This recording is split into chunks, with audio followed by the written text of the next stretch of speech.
Perdón, sigamos.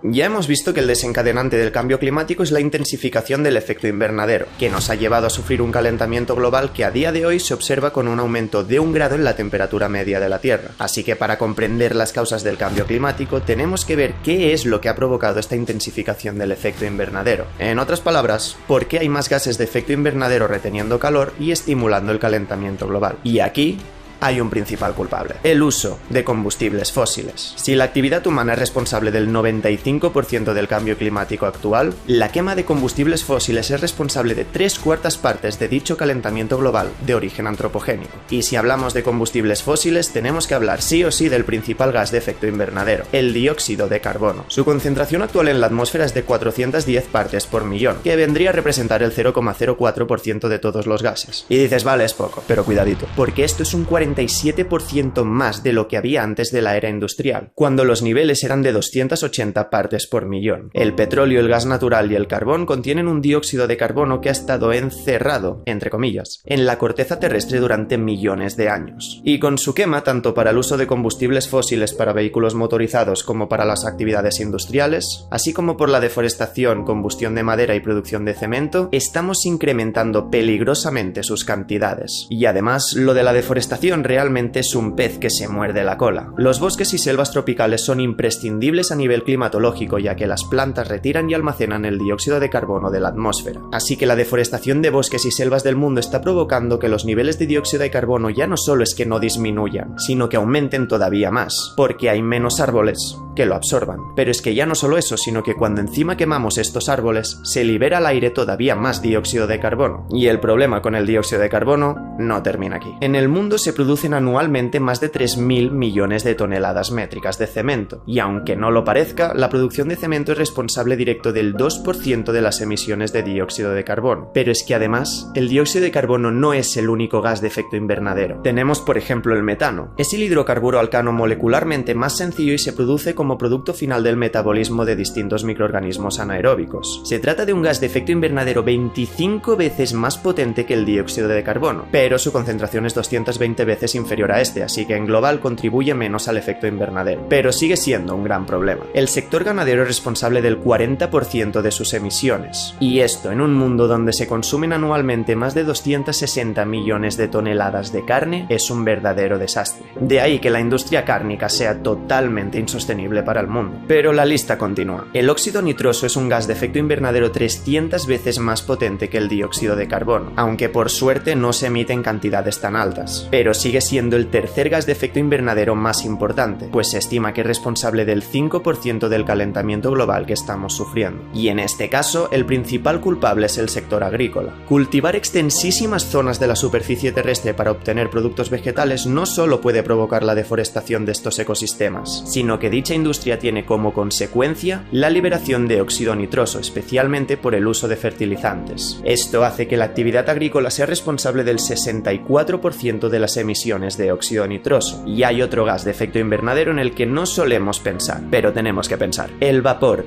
de agua. El vapor de agua representa el 0,97% de la composición atmosférica. Pensemos que el total de gases de efecto invernadero en la atmósfera era del 1%, y este solito ya es el 0,97%. No hay fuentes relevantes de origen humano que desestabilicen sus cantidades. Aquí el problema es que con el calentamiento global los océanos se evaporan cada vez más y con más intensidad, aumentando así los niveles de vapor de agua. Es de nuevo un pez que se está mordiendo la cola. Y terminamos con los más potentes, los clorofluorocarbonos.